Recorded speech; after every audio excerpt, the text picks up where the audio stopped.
Hi friends, welcome back to my Ammachi kitchen. ഇന്ന് നമുക്ക് ബീട്രൂട്ടും കൊണ്ട് ഒരു പച്ചടി ഉണ്ടാക്കാം. അതിന് വേണ്ടിയിട്ട് ഞാനിവിടെ ഒരു 2 ബീട്രൂട്ട് എടുത്തിട്ടുണ്ട്. ഇത് ഒരു മീഡിയം സൈസ് ബീട്രൂട്ടും ഒരു ചെറിയ ബീട്രൂട്ടും. നമുക്ക് ഇത് രണ്ടും നന്നായിട്ടൊന്ന് തൊലിയൊക്കെ കളഞ്ഞ് നല്ലതായിട്ടൊന്ന് ഗ്രേറ്റ് ചെയ്ത് എടുത്തിട്ട് വരാം. ബീട്രൂട്ട് നന്നായിട്ട് സ്ക്രേപ്പ് ചെയ്ത് കൊണ്ടുവന്നിട്ടുണ്ട്. അത് നന്നായിട്ട് സ്ക്രേപ്പ് ചെയ്തിട്ടുണ്ട്. അത് നമുക്കൊരു ചട്ടിയിലേക്ക് ഇട്ട് കൊടുക്കാം.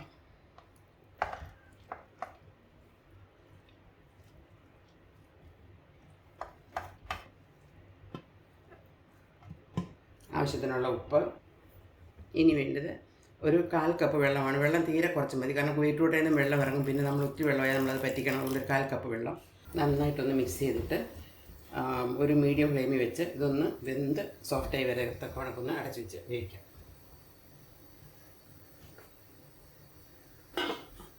നമുക്കൊന്ന് തുറന്ന് നോക്കാം. അല്പം വെള്ളം കൂടെ പറയാണ്ട് നമ്മൾ തുള്ളി വെള്ളം ഒഴിച്ചുള്ളൂ. എന്നിട്ടും കണ്ടോ, അത് ഇനി ഇപ്പം തിളച്ചതേ ഉള്ളൂ. കുറച്ച് നേരം കൂടെ ഒന്ന് വെയിറ്റ് ചെയ്യാം. ബീട്രൂട്ട് വേകുന്ന സമയം കൊണ്ട് നമുക്ക് അതിന് വേണ്ടിയിട്ട് ഒരു അരപ്പ് തയ്യാറാക്കണം.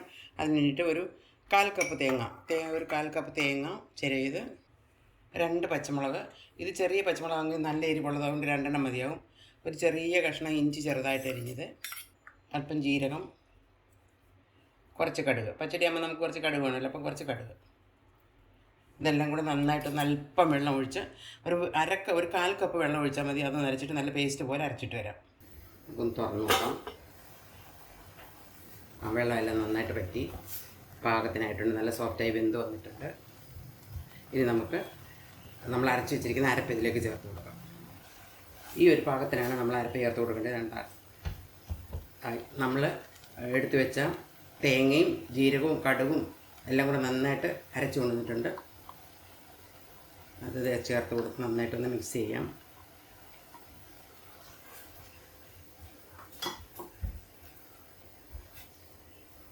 ഇതിനകത്ത് എക്സ്ട്രാ വെള്ളം ഉണ്ടെങ്കിൽ നമുക്ക് വറ്റിച്ചെടുക്കാം. അധികം വെള്ളമില്ല, പക്ഷേ ഇത് തേങ്ങയെല്ലാം ഒന്ന് വരുമ്പോൾ പാകമാക്കിയോളൂ. ഉപ്പുണ്ടോയെന്ന് നോക്കണം. അപ്പോൾ തൈരും കൂടി ഒഴിച്ചിട്ട് നമുക്ക് ഉപ്പുണ്ടോയെന്ന് നോക്കാം നേരം. പിന്നെ നന്നായിട്ട് മിക്സായി. ഇനി ഒരല്പം നേരം പച്ചമുളകിൻ്റെയൊക്കെ പച്ച ടേസ്റ്റൊക്കെ ഒന്ന് മാറുന്ന വരെ ഒന്ന് അടച്ചു വയ്ക്കാം. അരപ്പൊക്കെ എന്തായാലും നമുക്കൊന്ന് തുറന്ന് നോക്കാം. നല്ല പരുവത്തിനായിട്ടുണ്ട്. ഇനി നമുക്ക് തീ ഓഫ് ചെയ്തിട്ട് ഒന്ന് ജസ്റ്റ് ഒന്ന് തണുക്കാൻ വെക്കാം. അല്ലെങ്കിൽ നമ്മൾ തൈര് ഒഴിക്കുന്നുണ്ടെങ്കിൽ അങ്ങ് പിരിയാൻ സാധ്യതയുണ്ട്. പിരിയത്തില്ല, എന്നാലും നമ്മളൊന്ന് സൂക്ഷിക്കുന്നത് നല്ലത്. അതുകൊണ്ടൊന്ന് തീ ഒന്ന് ഓഫ് ചെയ്ത് വെക്കാൻ പോവാണ്. നമ്മൾ ഓഫാക്കിയിട്ട് ഒരു 5 മിനിറ്റായി. ഇത് ചട്ടി ആയതുകൊണ്ട് ഭയങ്കര ചൂടാതാണ് ഞാൻ ഓഫാക്കിയത്. എന്നിട്ട് ചട്ടി ഇപ്പോൾ ഒരു 5 മിനിറ്റ് ആയിട്ടുണ്ട്. ഇനി നമുക്ക് തൈര് ചേർത്ത് കൊടുക്കാം. ഇവിടെ ഞാൻ 1 കപ്പ് തൈര് കട്ട ഉടച്ചിട്ട് എടുത്തിട്ടുണ്ട്. അത് നമുക്ക് ചേർത്ത് കൊടുക്കാം.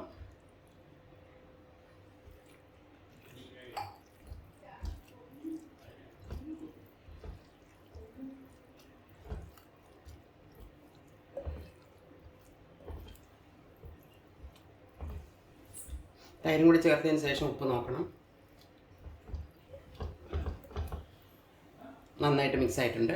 ഇനി നമുക്കിതിലേക്ക് ഒരു വറവലുണ്ടാക്കണം. ഇനി നമുക്ക് അതിന് കടുക് വറുത്തൊഴിക്കാം. അതിന് വേണ്ടിയിട്ട് ഒരു പാൻ വെച്ചു. അതിലേക്ക് ആവശ്യത്തിനുള്ള എണ്ണ ഒഴിച്ചു കൊടുക്കാം. ആവശ്യത്തിനുള്ള കടുക്,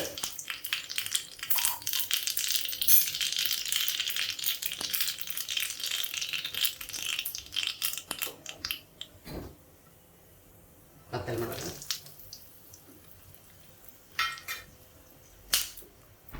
കറിവേപ്പില.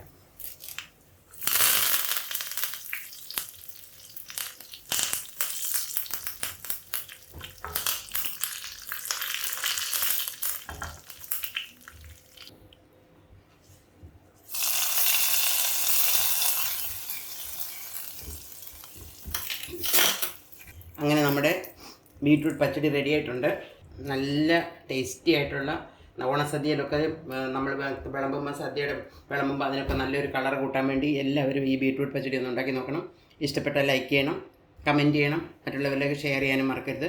ഇനി ഒരു പുതിയ വീഡിയോയുമായി കാണുന്നവരെ bye, take care, thanks for watching.